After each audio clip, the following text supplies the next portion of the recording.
Kelly Wentworth, Joe Anglim, Aubrey Bracco and David Wright are back for another shot at $1 million on Survivor: Edge of Extinction, along with 14 first-time players.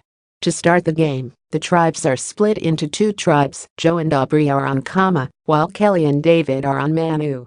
The game starts right away, as the tribes get 2 minutes to transfer as many items as possible from one main boat onto their smaller boats.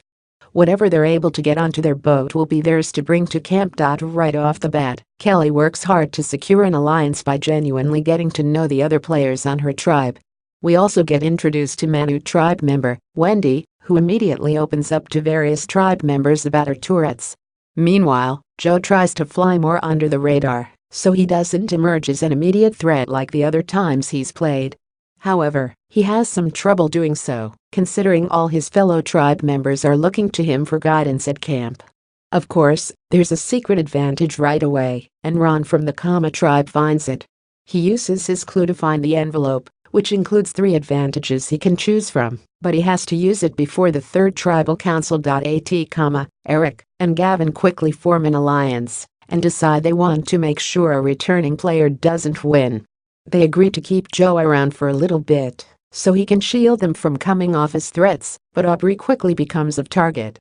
Then, at Manu, Reem, Keith, and Wendy do some bonding in the water, and the rest of the tribe bands together to form somewhat of an alliance against them. Kama wins the immunity challenge, and a reward of Flint along with it, which means Manu is going to tribal council and bringing nothing back to camp.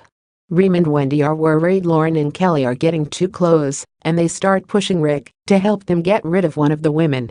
Even though Keith is close with Reem and Wendy, he's worried about being associated with them and fills other tribe members in on the ambush.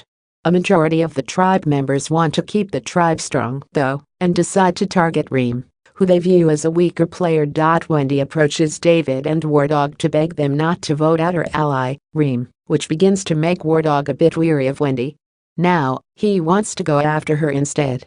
Meanwhile, Reem vows to go down without a fight when she hears she's on the chopping block. At tribal council, Reem immediately expresses her annoyance at the fact that her name was brought up. She accuses the tribe of age discrimination for assuming she's not strong just because she's older, and a few players admit she came off as a little too much at camp by overplaying the motherly role. In the end, all the players aside from Reem and Wendy split their votes between the women, and Reem is ultimately voted out. After being voted out, Reem is introduced to the edge of extinction. She is given the choice to hop on a boat and sail into the unknown for a chance to get back in the game, or pack it in and head home. What they don't know yet, but Jeff Probst teased to viewers before the season started, is that the edge of extinction will push Survivor players to the limit and test them more than ever before. Reem decides to give the game another go, and with only a torch to guide her, she's taken to a new, completely remote island all by herself. Will she be able to stick it out? We'll have to wait and see.